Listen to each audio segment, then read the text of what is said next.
better watch out if your enemy's a road ahead of full prophecy. To be the greatest beast the world has ever seen. I feed him every day like the bones clean. I feed him all the hate and he grows me. And he gets claws real big, pissed off quick. And if you cross him, you might drop dead. Metaphorically, of course, settling the score. Never getting bored, loves the blood and gore. Always wanting more freedom from the source. They don't really understand until they feel the force departed. If you start shit, you'll be heartless in the darkness. Torn apart quick, you left scars ripped. You'll be chewed up and discarded. And this world ain't right, won't accept it. Negative energy, I expect it. Once it's in.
Yun mga paps, may 5 na ako nadali.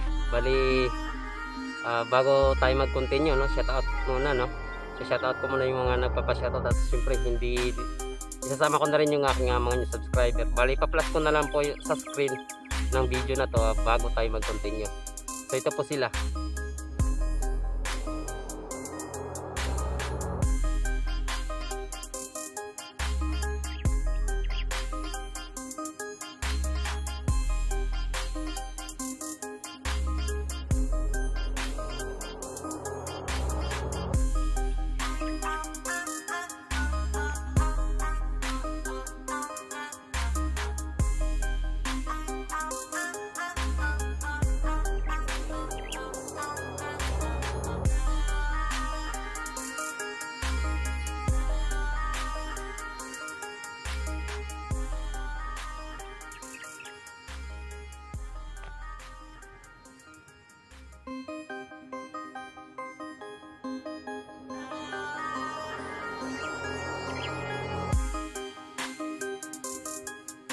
So yun mga paps, sa mga gusto mo pa shoutout, comment lang kayo sa comment section natin para ma-shoutout ko pa sa next video ko.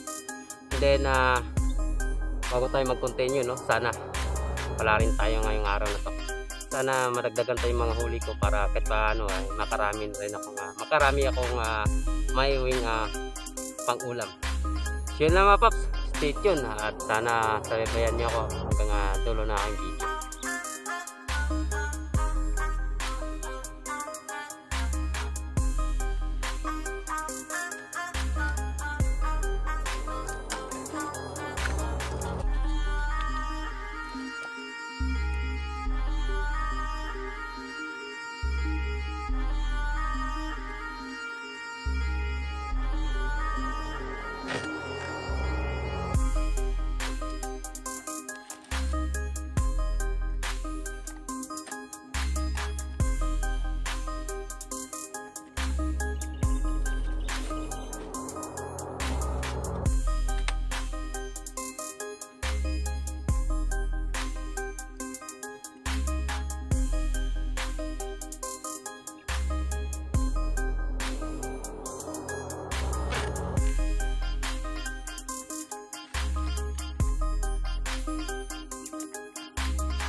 mga paps, nasa 3 oras na rin ako nanambang kahit paano nakadami naman.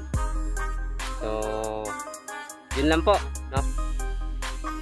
At ako uwi na. So ito nga pala yung ating laruan at yung aking bagong sidecam. So itong bago kong sidecam, hindi ko po to order sa Shopee or saan.